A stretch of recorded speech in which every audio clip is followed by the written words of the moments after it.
High YouTube family member, শুভ সকাল। সবাইকে জানাই আমার আন্তরিক ভালোবাসা। তো আমরা চলে আসছি সকাল সকাল আমকেলি মেলাতে। আর দেখতেই পাচ্ছ আমরা এখন মেলার মধ্যে প্রবেশ করছি আর কত লোকজন যাচ্ছে আর অনেক ভিড় সামনের দিকে।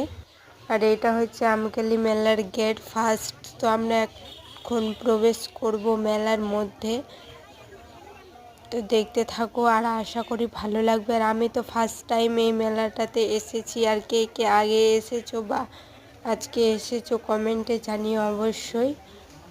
তো আমরা গেটের কাছাকাছি চলে এসেছি, দেখতেই তো পাচ্ছ। আর সামনে কত লোকের ভিড়। আর এই গাছগুলো এরকম মরা থাকে, তারপর জলে দিলে নাকি জীবিত হয়ে যায়। তো সেটাই ভালো লাগছিল দেখে, তো আমরাও নিয়ে নিলাম। আর এখানে রাধা কৃষ্ণ সেজে কীর্তন করে বেড়াচ্ছে এরা। আর এখানে একটা শিব মন্দির। ভিডিওটি ভালো লাগলে চ্যানেলটা সাবস্ক্রাইব করে আমার পাশে থেকো, আরও মজার মজার ভিডিও আনতে চলেছি।